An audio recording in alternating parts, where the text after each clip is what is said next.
Hi there, my name is Heather Robertson Devine. I am the founder and currently general manager at Books Del Sur.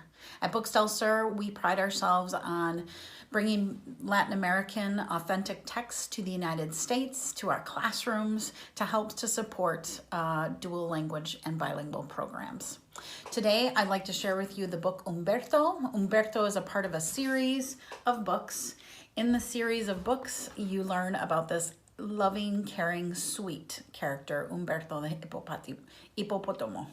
hippopotamus. In this first book, there's two stories. And so one thing that I really want to point out to you about these two stories is the first story doesn't exactly have a beginning, a middle, and an end. And in authentic Spanish literature, or all kinds of literatures, if we're really looking worldly, not all stories are linear in terms of a beginning, middle, and end. And so this is really important for us to have that conversation, because one thing we know is student stories that they write don't always have a beginning, middle, and end, because not all stories are linear, right? Some stories are circular, some stories are parallel. The discourse in different stories is also cultural. So how we tell stories and how we share stories, we want to validate our students' culture, and also no matter what they are, beginning, middle, or end, linear, non-linear, how they go. And so this is a great example of two stories, one non-linear and one linear. Why is it nonlinear? Well, the events do happen in a linear form, but the end doesn't wrap itself up with a conclusion. So this story is about Humberto. He comes home, he finds out things aren't really fitting in his house. He needs to make some changes. He needs to probably eat a little bit better. He needs to do some things to make himself a little bit healthier. And in the end, he runs into a bee.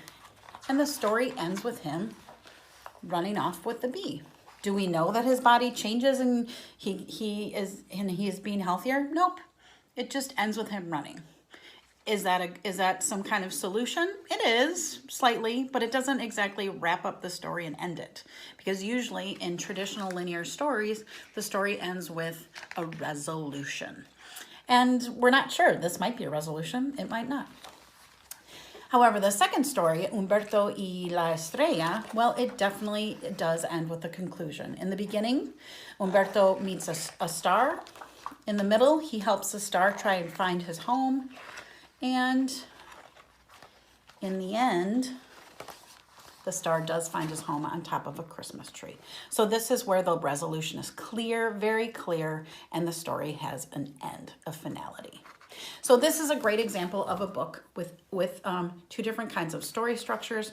It's great for students to understand predictability in stories, because sometimes the story isn't always predictable. Sometimes we can't always say, what do you think is going to happen in the end? Because sometimes the end kind of leaves you hanging.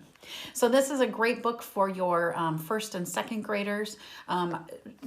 For reading levels, I'd say it's more of a first grade reading level. But with vocabulary and all those kinds of things, we want to give it a range for first and second. So I hope you enjoy this book and other books in our collection. Thank you for joining me today. I hope you open a book and open yourself up to another world. Take care. We'll see you next time. Thanks for watching. And don't forget to subscribe to our channel. And for more amazing books, go to booksdelsur.org.